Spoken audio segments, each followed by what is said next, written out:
666 ማለት የሰው የደም ስር ነው፣ ሰው ነው ማለት ነው። ከሰማይ የሚወርድ አይደለም ወይም ጋኔን አይደለም፣ ክፉ ሰው ነው ማለት ነው። አሁን ሰው ኮምፒውተር 666፣ ስልክ 666፣ ሻንጣ 666፣ ፔስታል 666 ዝም ብሎ ማለት ነው። አሁን ባለፈው የኮሮናውን ክትባት ሁሉ 666 ሲል ነበር ሰው። የሰይጣን አንዱ ተንኮሉ ተመሳሳይ አብዝቶ እሱ እንዳይያዝ ማድረግ ነው። 666 የሰበከ ሁሉ ጀግና ዘመኑን የተረዳ ሊባል አይደለም። 666 ካላወቅ ነው ሌላ 666 ነው የምንገባው። ሐሳዊ መሲህ ማለት ንጉስ ቅቡ ማለት ነው። የክርስቶስ ስም ነው። ሐሰተኛ ክርስቶስ ማለት ነው። ሐሳዊ መሲህ እሱ ይመጣል። እሱ ሲመጣ የሚመጣው ከነገደ ዳን ነው የሚወለደው። ከነገደ ዳን ይወለዳል። ከዳን ወገን ነው የሚወለደው። ከዳን ወገን ተወልዶ ከአንዲት ድንግል ነው የሚወለደው። ድንግል ነኝ እሱ በውሸት ድንግል ከምትሆን ማለት ነው። ድንግል ናት ግን አመንዝራ የሆነች ግን በአፏ ድንግል ነኝ የምትል ተደብቃ ትቀመጣለች። ከኤሳው ወገን የመጣ የሆነ ሰው መጥቶ ከመቃብር ቤት እሷ ጋር አንድ ይሆናል። ተወልደዋለች። በስውር ያድጋል። ዲያብሎስ ይወዳጀዋል። ሐሳዊ መሲህ ሰው ነው እንድታውቁ። የሰው ዘር ነው። ከማን የሚወለደው? ከዳን። ኦሪት ዘፍጥረት ምዕራፍ 49 ላይ ዳን እንደ እባብ ይናደፋል፣ የፈረሱን ሰኮናም ይነድፋል ይላል። እባብ ብሎታል። ዳን እንደ እባብ ይናደፋል፣ የፈረሱን ሰኮና ይነድፋል፣ ፈረሰኛውም ይወድቃል ይላል። ስለዚህ ምን አለ? ራዕየ ዮሐንስ ምዕራፍ 13 ላይ ደግሞ ስታነቡ ወሪኩ ካልአ አርዌ ዘይወፅእ እምባሕር፣ ከባሕር የሚወጣ ሌላ አውሬ አየሁ ይላል። ሌላ አውሬ፣ አንዱ አውሬ ዲያብሎስ ነው። ራዕየ ዮሐንስ ምዕራፍ 12 ላይ የተገለጠለት ዘንዶ አንዱ አውሬ ዲያብሎስ ነው። ሁለተኛው አውሬ ሐሳዊ መሲህ ከነገደ ዳን የሚወለደው ነው። ስለዚህ አውሬ ነው። እንደ ድብ ይነጥቃል፣ እንደ እባብ ይናደፋል ብሎ ተናግሮለታል። ማን? ሐሳዊ መሲህ። በስውር ያድጋል። የሐሳዊ መሲህ መልኩ ክፉ ነው። አንድ አይኑ ልም ነው። የቀኝ አይኑ ደም የለበሰ ነው። እግሩ የተጣመደ ነው ወደዚያ። ከንፈሩ እታች የደረሰ ነው። የታችኛው ከንፈሩ ዘያቢ እንደዚህ ብሎ በቃ ይህ ቅጥህ የማይባል እንደዚህ ያለ ሰው ነው። ይወለድና በድብቅ ያደርጋል፣ በስውር ያድጋል። ሰይጣን ይዋሃደዋል። ከዚያ በኋላ ማስተማር ይጀምራል። እሱ ምን አለው? 10 ቀንድ 7 ራስ አለው። ዘአሰርቱ አቅርንቲሁ ወሰባቱ አርእስቲሁ ወውእቱ አርዌ ይመስል ነምረ። ያ ሐሳዊ መሲህ ነብር ይመስላል ይላል። ነምር ይመስላል። ወአፉሁ ከመድብ፣ አፉ ደግሞ እንደ ድብ ነው። ወእገሪሁ ከመአንበሳ፣ እግሮቹ ደግሞ እንደ አንበሳ ያሉ ናቸው ይላል። ማን? ሐሳዊ መሲህ። የሐሳዊ መሲህ ከዛ ምልክት ያደርጋል። ከራሱ ላይ ወውስተ አርእስቲሁ ጽሑፍ ጽርፈት ይላል። በራሱ ላይ ስድብ ተጽፎበታል ይላል። እኔ አምላክ ነኝ የሚለው ነው። እኔ አምላክ ነኝ የሚል ጽሑፍ ያርፍበታል። ከዚያ በኋላ ሰውን ሁሉ እያስተማረ እኔ ክርስቶስ ነኝ ይላል። ያስተምራል። ታምራትን በሙሉ ያደርጋል። ፀሐይን ሳይዝ የያዘ መስሎ ይመጣል። በእጁ ጨረቃን ሳይዝ የያዘ መስሎ ይመጣል። ሁሉንም ታምራት ያደርጋል። ምን እስከሚባል ድረስ ነው የሚያመጣው? ክርስቶስ ካደረጋቸው ታምራትማ የዚህ ሰውዬ አይሻልም ወይ እስከሚባል ድረስ የሚያደርስ እንዲህ አይነት ታምራትን ያደርጋል። ለሚያምኑበት ምልክት ይሰጣቸዋል። ምልክቱም 6 666 ይሄ መከረኛ ቁጥር 666 ይባላል። ይሄንን 666 የሚባል ጽሑፍ ይጽፍበታል። ይሄ የአውሬው ቁጥር ነው፣ ቁጥሩም የሰው ቁጥር ነው ይላል ራዕየ ዮሐንስ። ሁልቆ ሰብኡቱ የሰው ቁጥር ነው፣ ቁጥሩ 666 የሚለው የሰው ቁጥር ነው ይላል ዮሐንስ በራእዩ። ስለዚህ 666 ቁጥር አለው። ያንን ቁጥር ለሚያምኑበት ምልክት አድርገው በግንባራቸውና በቀኝ እጃቸው ላይ ይጽፉታል። ያንን የያዙ መገበያየት ይችላሉ። ያንን ያልያዙ ሰዎች ግን መገበያየት አይችሉም። ስለዚህ ምን ያደርጋል? ያስጨንቃቸዋል። በትምህርት በምን እንደሚያስጨንቅ ልብ በሉ። በትምህርት ያስጨንቃል፣ በታምራት ልብ ይሰልባል። ከዛስ ደግሞ ምን ያደርጋል? ደግሞ በኑሮ ያስጨንቃል። መኖር እንዲያቅተው ማለት ነው። ሰው መኖር እንዲያቅተው ያደርግ፣ በኑሮ ይመጣበታል።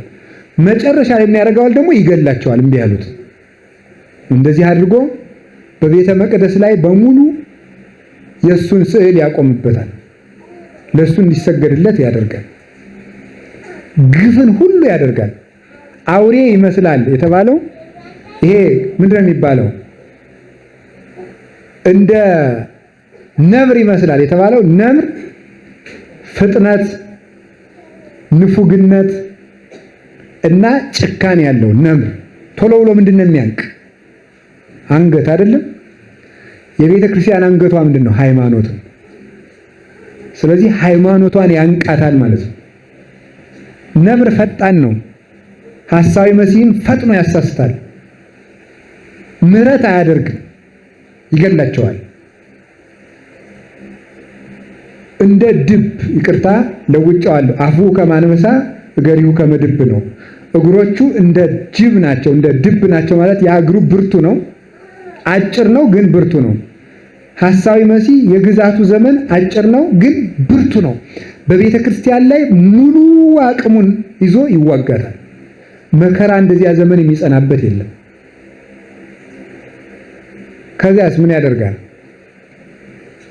እንደ አንበሳ አፉ እንደ አንበሳ ነው ማለት አንበሳ ሲያገሳ አራዊት እንዲደነግጡ የሚያሸብር አዋጅ ያውጃል ማለት ነው። 7 ራሶች አሉት። እነዚህ ሐሳዊ መሲህ እንዲሰለጥን የሚያደርጉት ወይም ደግሞ እሱ የሚያሰራቸው 7 ኃጢአቶች ናቸው። 7 ራስ የተባለው አንደኛው የአዳም ኃጢአት ነው። የአዳም ኃጢአት 2 ነው። ሕግ ማፍረስና አምላክነትን መፈለግ ማለት ነው። ሕግ ማፍረስና አምላክነትን መፈለግ ይሄንን ይሰራል፣ ያሰራል። 7 ራሶቹ እነዚህ ናቸው። አንዱ ሁለተኛው ሞተ አቤል ነው። ወንድም ወንድሙን በግፍ እንዲገል ያደርገዋል። ይሄን ያደርጋል። ሶስተኛው ኃጢአተ እስራኤል ነው። የእስራኤልን ኃጢአት ነው። የእስራኤል ኃጢአት የእግዚአብሔርን ውለታ መርሳት ይባላል። የእስራኤል ኃጢአት የእግዚአብሔርን ውለታ መርሳት፣ እነዚህን ይሰራል። 40 ዓመት ተቆጣይ ኩዋለ ኢቲ ትውልድ እግዚአብሔር 40 ዓመት በሙሉ የሚቆጣቸው መና ወርዶላቸው ቢርበንስ ብለው ስለሚጠራጠሩት ነው፣ ውለታውን ስለሚረሱ። ኃጢአተ እስራኤልን ይሰራል። ኃጢአተ ሰዶም ይሰራል። የሰዶም ኃጢአት የሰዶም ኃጢአት አሁን ተመልከቱ፣ ሕግ ሆኖ በዓለም ላይ ሁሉ እየተሰጠ ነው። በአውሮፓ በአሜሪካ ትምህርት ቤት ላይ ስርዓተ ትምህርት ሆኖ ይሰጣል። ስርዓተ ትምህርት ተቀርጾለት ግብረ ሰዶማዊነት ትምህርት ቤት ላይ ይሰጣል። በትምህርት ደረጃ ልክ ሀለ ተብሎ እንደሚሰጥ ህጋዊ ትምህርት ተደርጎ ይሰጣቸዋል፣ ይወስዱታል። ይህ ብቻ አይደለም። ግብረ ሰዶም የሚፈጽሙና ሰዶማዊነትን የተቀበለ ሰውን ሰላም ሳይሉ ማለፍ ራሱ ማሸማቀቅ ነው ተብሎ ያስጠይቃል። እንደው ዝም ብሎ በር እሱ በዚያ ሲያልፍ መዝጋት ራሱ በር ሲያልፍ መዝጋት በሰዶማዊነቱ ተጸይፋችሁት ነው ይባልና ያስከስሳል። እስከዚህ ድረስ ህግ ሆኖ እየተፈጸመ ነው። ሴት ሴትን እያገባች ነው። ወንድ ወንድን እያገባ ነው። እናት ልጇን እያገባች ነው። አባት ልጁን እያገባ ነው። አሁን ፊንላንድ፣ ጀርመን እነዚህ ሁሉ ፈቅደዋል። ይሄንን አክስት አጎት ቆይቷል። እናትንና ልጇን ደግሞ አባት ሴት ልጁን እንዲያገባ 5 ሆነው እንዲጋቡ ሳምቦ የሚባል ጋብቻ አላቸው። 5 ሴትና 5 ወንድ ሆነው ይጋባሉ አንድ ላይ። የሁሉ የሰባት ካትን ኃጢአት ይሰራሉ። ኃጢአተ ሰዶም ይሰራል። ቅትለተ ዘካርያስ ይሰራል። ቅትለተ ዘካርያስ የሚባለው የትኛው ነው? የካህናት በቤተ መቅደስ መገደል ማለት ነው። እየተገደሉ አይደለም ዛሬ የተገደሉ ካህናትን በቤተ መቅደስ መግደል፣ ይሄ ይሰራል። በኋላ ደግሞ ምን ይሰራል? ሞተ ወልደ እግዚአብሔር ይሰራል። የክርስቶስ በግፍ መገደል ማለት ክርስቲያኖች ክርስቲያን በመሆናቸው ብቻ ይገደላሉ። በመሆናቸው ብቻ ምንም ሳያጠፉ። ይሄ በየትኛውም ሀገር እያየን ነው አይናችን ማለት ነው። በጣም እንኳን ያስደንቃል። ፖለቲከኛና ፖለቲከኛ ሲጣላ ሄዶ የሚገደል ክርስቲያን ነው። ህዝብና መንግስት ሲጣላ የሚገደል ክርስቲያን ነው። ምን የሚያስደንቅ ግፍ እየተፈጸመባት ነው በቤተ ክርስቲያኒቱ። ይሄ ሁሉ የሐሳዊ መሲህ 7 ራሶቹ ናቸው። እነዚህ ይሰራል። ጥቅመ ሰናኦር የመጨረሻው አንዱ ኃጢአት የሰናኦር ግንብ። የሰናኦርን ግንብ የሰራው ማን ይመስላችኋል? ናምሩድ የሚባል ስግብግብ ሰውዬ ነው። በዓለም ላይ የሚነሱ ስግብግብ ነገስታት ሁሉ የናምሩድ አባታቸው ናምሩድ ነው። ከሱ ነው የተማሩት ነው የሚባለው። አስመሳይ፣ አስተባብሮ ተንኮል የሚያሰራ እግዚአብሔርን የሚዋጋ ንጉስ ማለት ናምሩድ። እግዚአብሔርን ለመዋጋት ግንብ የሚሰራ ማለት ነው። ይሄ ማለት የሰራዊት ግንብ፣ የተንኮል ግንብ፣ የምክር ግንብ፣ የእግዚአብሔር መንግስት ለመዋጋት የሚሰሩ ነገስታት ናቸው። እግዚአብሔር ለመዋጋት የሁሉ ይሰራል። ስንት ራስ አለው? ስንት ቀንድ አለው? 10። እነዚህ ደግሞ የሱን መንግስት የሚቀበሉት ምኖች ናቸው? ባለስልጣኖቹ ናቸው፣ ነገስታት ናቸው። 10 ቀንዶች የተባሉት በቀንድ ይወጉበታል አይደለ? ቤተ ክርስቲያንን የሚወጋባቸው የሐሳዊ መሲህን ፈቃድ የሚያስፈጽሙ ነገስታት ናቸው። እነዚህ 10 ቀንዶች አሉት። አንድ 10 ቀንዱ ነው የተባለ እንደ ዘንዶ ጨካኝ ነው ማለት ነው። እንደ ዘንዶ ጨካኝ ነው። ከይሲ ዘአስር ቀርኑ ብእሲ ዘክሌ ልሳኑ ይባላል። ጨካኝ ነው፣ ዋሾ ነው፣ ደግሞ ውሸታም ነው።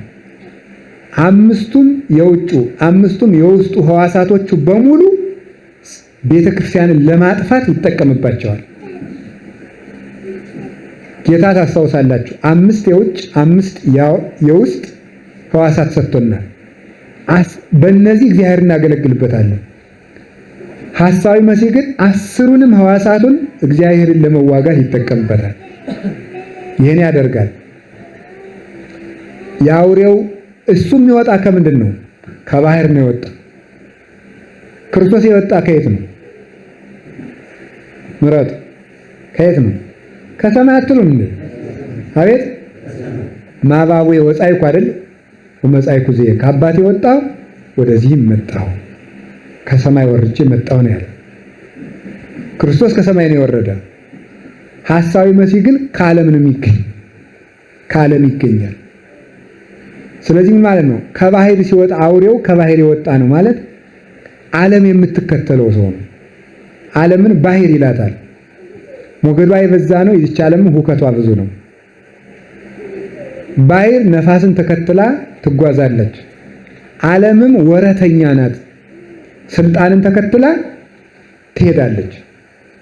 ከዚህ የተነሳ ከማፍቀሯ መጥላቷ ይቀድምባታል። ልክ እንደ አምኖን ፍቅር ናት። አምኖን ትዕማርን ነይ ብሎ አስመጣ።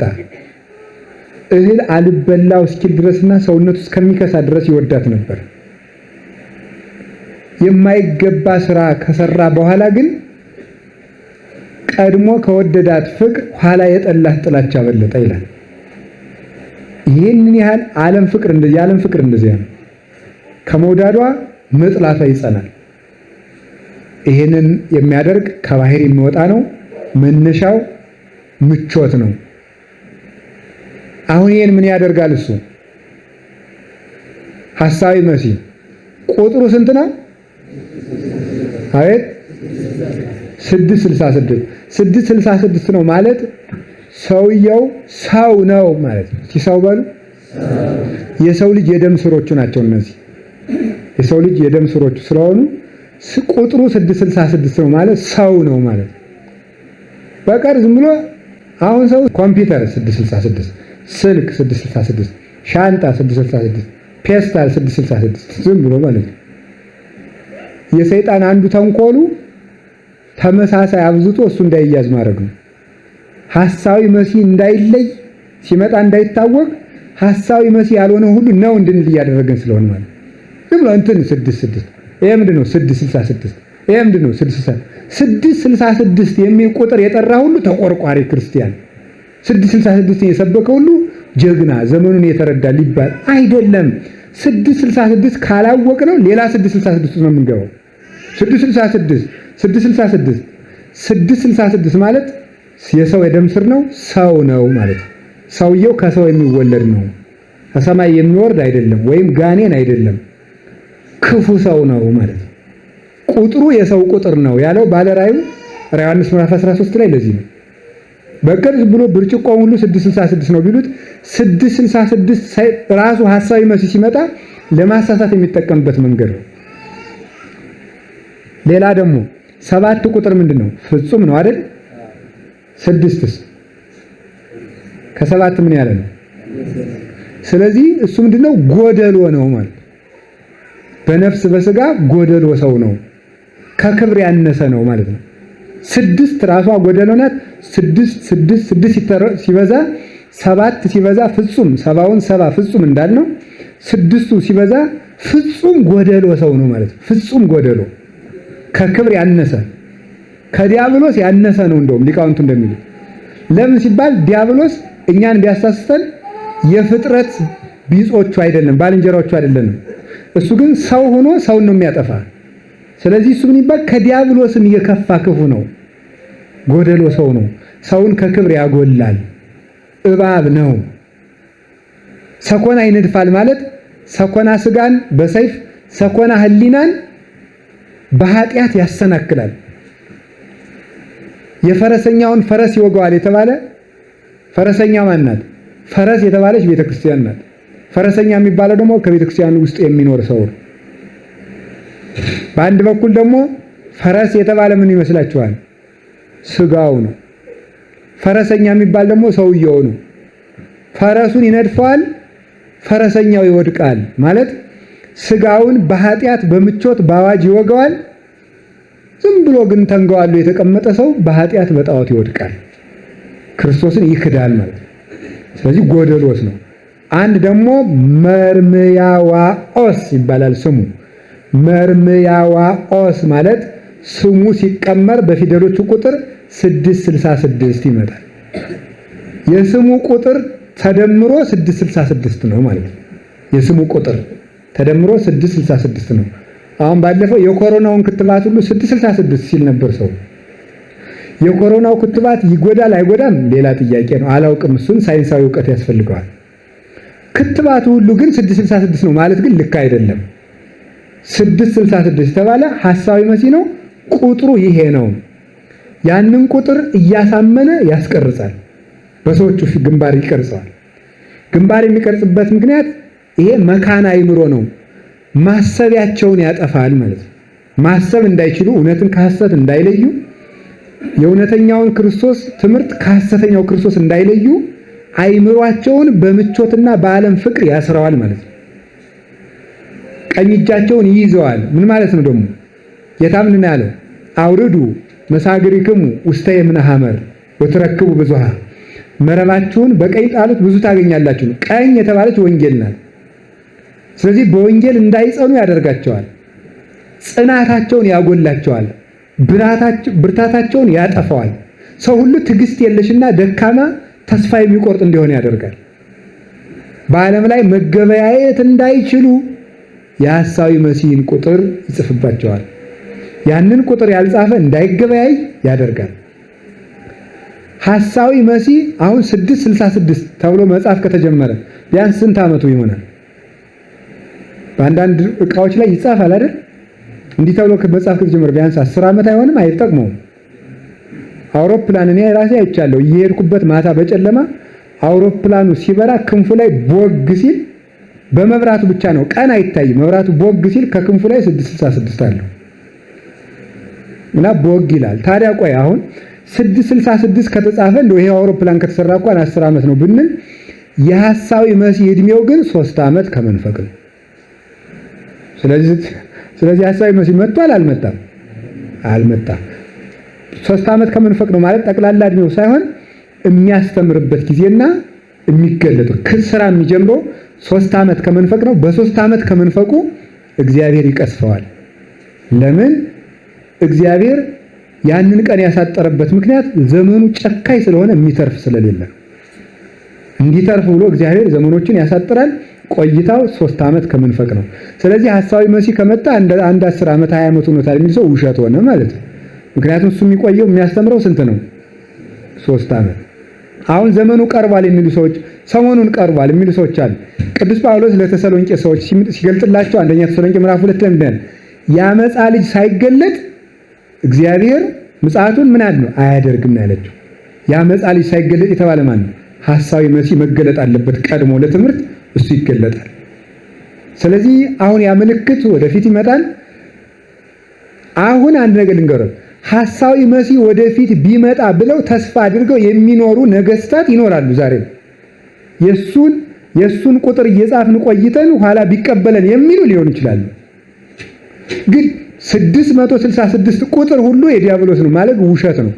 አሁን ለምሳሌ አንደኛ ነገሥት ምዕራፍ 10 ቁጥር 14 ላይ ለሰሎሞን ሕዝቡ ከሚገብረው ውጭ ከነገስታቱ ውጭ የሚመጣለት የወርቅ ብዛት 666 መክሊተ ወርቅ ነበር ይላል። እንግዲህ ሰሎሞን የ666 ንጉስ ነው። የዝም ነው ፉርሽ የሆነ ማለት ነው። 666 የተገኘው ሁሉ 666 ማለት ዝም ብሎ ነው። ሁለተኛ ዜና መዋዕል ምዕራፍ 9 ቁጥር 13 ላይ ብትመለከቱ የሰሎሞን ግብር 666 መክሊተ ወርቅ ነበር ይላል። 666 የሆነ ቁጥር ሁሉ የዲያብሎስ አይደለም ማለት ምን ማለት ነው? ይሄን ካልጻፍክ መገበያየት አትችልም፣ ይሄን ካልቀረጽክ መኖር አትችልም ተብሎ ከተነገረን ምን ማለት ነው? ለምን ብለን ጠይቀን ያ የሐሳዊ መሲህ መንገድ ተጀምሯል ማለት ነው። ራሱ ግን በይፋ ያስተምራል፣ ታላላቅ ታምራትን ያደርጋል። ዛሬ በሐሰት ታምር የሚያደርጉ ሰዎች የሐሳዊ መሲህ መንገድ ጠራጊዎች ናቸው፣ አመቻቾች ናቸው። ኋላ የሱን ታምር እንድንለምደው ዛሬም ታምር እያስለመዱን ነው። ታምር ናፋቂ እንድንሆን አድርገውና በኋላ እንግዲህ ሄኖክና ኤልያስ መጥተው ያስተምራሉ፣ እነሱንም ይገላቸዋል። ይሄ ውሸታም ነው ብሎ ያስተምራሉ፣ እነሱን ይገላቸዋል። የግድ የአዳም ልጅ ሁሉ በአዳም መንገድ ማለፍ ስለነበረበት መሬትንና ወደ መሬትነት ትመለሳለህ ስለተባለ ወደ መሬት ገብቶ ማለፍ ስላለበት እና እኔ ድንቁርናችንን ማቆም አለብን። ዝም ብለን ያገኘነው ሁሉ 666 በጣም እንደው መሳቂያነት ነው። ይሄ ታች ስክሪን ስልክ ከዚች እንትኑ አካባቢ 666 አለ። መሳቂያነት ነው ይሄ። ዝም ብሎ ምሁራኑ ቢያች እንደው ለካ እኒ ክርስቲያኖች ሌላው ትምህርታቸው ውሸት ነው የሚለው 666 ሰው ነው ጎደሎ ነው። እሱ ይሄ ነው የስሙ ቁጥር ድምሩ ይሄ ነው። ተገልጦ ያስተምራል፣ መቅደስ ያረክሳል፣ ቅዱሳን ይቃወማል፣ ክርስቶስን ይቃወማል። ይሄን ያደርጋል። ሐሰተኛ ታምራትን ያደርጋል፣ ግፍ ይበዛል። ይሄንን ያደርጋል ማን? ዲያብሎስ። አሁን እንግዲህ እነዚህ ነገሮች ቁጥር 666 ተጽፎ ሲመጡ ለምን ማለት አለብን፣ ማወቅም አለብን። አሁን 666 ብለው የሚጽፉት ሰዎች ሐሳዊ መሲህን ነው ማለት አይደለም። ሰዎቹ ግን ሰይጣንን የሚያመልኩ ግን ሊሆኑ ይችላል። የሰይጣን አምልኮ በቅርብ ተጀምሯል። እንደው አሁን ጊዜ የማይመሽ ቢሆን ሳታኒክ ባይብል የሚባል የሰይጣን መጽሐፍ ቅዱስ የሚባል አሳትመዋል። ጊዜ ቢኖር አነብላችሁ ነበር አምጥቼ። አትስረቅ በሚለው ስረቅ 10 ትእዛዛት አለው። አታመንዝር በሚለው አመንዝር፣ በ10 ትእዛዝ ያለው ማለት ነው። እንደዚህ ያለው አሁን አሳትመዋል። ይሄ ሁሉ ነገር ሰይጣን ምኩራብ ተሰርቶለት መቅደስ ሰርተው ጭቁኑ መልአክ ብለው አሁን ማምልኮ ጀምረዋል። አውሮፓ አሜሪካ ውስጥ አለ ይሄ አሁን በትክክል በሌሎችም የሀገሮች ሁሉ በአውስትራሊያ አለ ይሄ። አሁን ይሄ ሰይጣንን የሚያመልኩ ሰዎች ሐሳዊ መሲህ ለንግድና ለአስተዳደር ይመቸናል ብለው ስለሚያስቡ እነሱ እየቀረጹ ሊልኩ ይችላሉ። ስለዚህ ወደፊት ይህንን አገዛዝ ይህንን አሰራር ቢመጣ ረሃብን ሞታለን እንጂ አንቀበልም ማለት አለብን። የሞትና የህይወት ጉዳይ ነው ማለት ነው። ዲያብሎስን የሚያመልኩ ሰዎች ግን ሐሳዊ መሲህ ሳይመጣ ግን ሐሳዊ መሲህ መጥቷል እያሉ ግን ማውጋት ድንቁርና ነው። መጽሐፉን ለይቶ ማስረዳት ይገባል። አሁን መጨረሻ ላይ ሄኖክ ኤልያስ ካረፉ በኋላ ጎግ ማጎግ እስክንድር ያሰራቸው ሰሎሞንም ያሰራቸው እነዚህ ወጥተው መልአኩ ቅዱስ ሚካኤል ወስዶ ኢየሩሳሌም እየመራ ይወስዳቸዋል። ይዋጋሉ፣ እርስ በርስ ይተላለቃሉ። ጌታም ሐሳዊ መሲህን ያጠፋዋል። ዛሬ ምድር ታርፋለች። ምድር ያስማማታል እግዚአብሔር መጥቶም ፍርዱን ይሰጣል።